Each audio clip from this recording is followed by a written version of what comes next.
సంగారెడ్డి జిల్లా పటాన్చెరువు మండలంలోని గణేష్ గడ్డ దేవస్థానంలో ప్రత్యేక పూజలు నిర్వహించి జిల్లా మహిళా కాంగ్రెస్ అధ్యక్షురాలు కాటా సుధా శ్రీనివాస్ గౌడ్ తన నివాసమైన రామచంద్రపురం నుండి పాదయాత్రగా బయలుదేరి ఆలయానికి చేరుకున్నారు. ఆలయంలో ప్రత్యేక పూజలతో పాటు అన్నదాన కార్యక్రమాన్ని ప్రారంభించారు. ఈ సందర్భంగా వారు మాట్లాడుతూ ప్రజలందరూ సుఖ సంతోషాలతో ఉండాలని ఆకాంక్షించి ఈ పాదయాత్ర నిర్వహించామని తెలిపారు. కార్యక్రమంలో బొంతపల్లి వీరభద్రస్వామి, చైర్మన్ ప్రతాపరెడ్డి, బీరంగూడ దేవస్థానం చైర్మన్ సుధాకర్ మరియు ఇతర మండలాధ్యక్షులు, కాంగ్రెస్ కార్యకర్తలు పాల్గొన్నారు.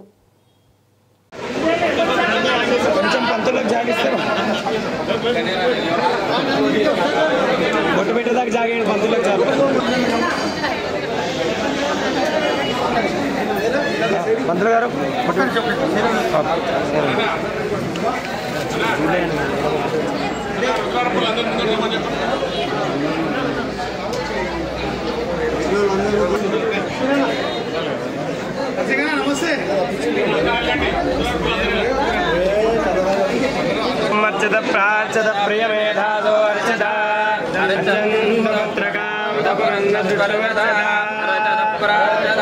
సుమంగళీర్యం మధురిమాగం సమేత పశ్యత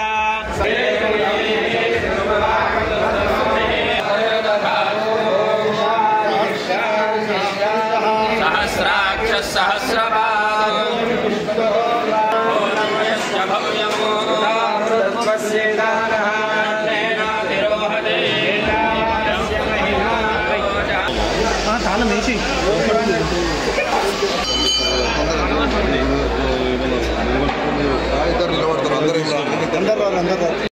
కున్నప్పుడు రావాల్సి వస్తుంది.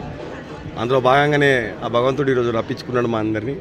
మరి మేము కానీ మా కాంగ్రెస్ పార్టీ కుటుంబ సభ్యులందరం కలిసి మళ్ళీ అక్కడి నుంచి వినాయక నగర్ నుంచి ఇక్కడికి మరి ఆ భగవంతుడిని దర్శించుకోవడం జరుగుతుంది. ఆ విఘ్నేశ్వరుడు విఘ్నాలన్నీ తొలగించాలి. ఆ భగవంతుడు మరి ఈ ప్రాంత ప్రజలందరూ కూడా సుభిక్షంగా, సంతోషంగా, ఆరోగ్యాలతో చల్లగా ఉండాలని చెప్పి మనస్ఫూర్తిగా ఆ విఘ్నేశ్వరుని వేడుకుంటాం.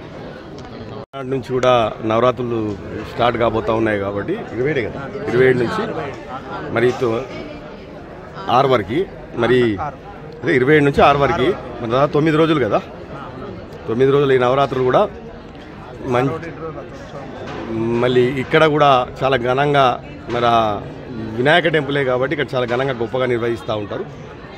మరి అందరూ కూడా ఇక్కడ చుట్టుముట్టు ఉన్నటువంటి ప్రాంతాలు ఉన్నటువంటి పక్క నియోజకవర్గాల నుంచి ఉన్నటువంటి హైదరాబాద్ చుట్టుముట్టున్నటువంటి అన్ని గ్రామాల నుంచి కూడా మరి అందరూ కూడా ఇక్కడ మరి ఇక్కడికి ఈ ప్రత్యేకత ఉన్నటువంటి ఈ గణేష్ టెంపుల్కి అందరూ కూడా విచ్చేస్తారు. ఇక్కడ చాలా గొప్ప ఘనంగా ఈ 9 రోజు నవరాత్రులు నిర్వహిస్తూ ఉంటారు కాబట్టి మరి ఆ కమిటీ సభ్యులకి వాళ్ళ బృందానికి అందరికీ కూడా కృతజ్ఞతలు తెలియజేస్తూ ఉన్నాం. మరి 9 రోజులు కూడా మరి అందరికి కూడా పూజలు చేసుకొని మరి ఆ విఘ్నేశ్వరుడు అన్ని విఘ్నాలన్నీ అందరికీ తొలగించి అందరూ కూడా ఈ సంవత్సరం కాలం మొత్తం కూడా అందరూ సంతోషంగా ఆనందంగా ఉండాలని చెప్పి మనస్ఫూర్తిగా కోరుకుంటాను. మా స్వగృహం నుండి ఈరోజు వినాయక్ నగర్ నుండి గణేష్ గడ్డ దాకా మేము ఈరోజు పాదయాత్ర పెట్టుకున్నాము. అందరము మా కుటుంబం అందరం కలిసేసి స్వామివారి దర్శనం కోసం వచ్చాము. చాలా బాగా జరిగింది. అందరూ బాగుండాలని, అందులో మేము ఉండాలని చెప్పేసి కోరుకుంటూ గణపయ్యకి ప్రార్థన చేసుకున్నాము. పాదయాత్ర చేయడానికి కారణం ఏంటి మేడం? అందరము బాగుండాలని చేస్తున్నాం. కారణం ఏం లేదు. ప్రత్యేకంగా కారణం అంటే ఆ క్వశ్చన్లో ఆన్సర్ మీ దగ్గర ఉందన్న. అందరం బాగుండాలి అంతే.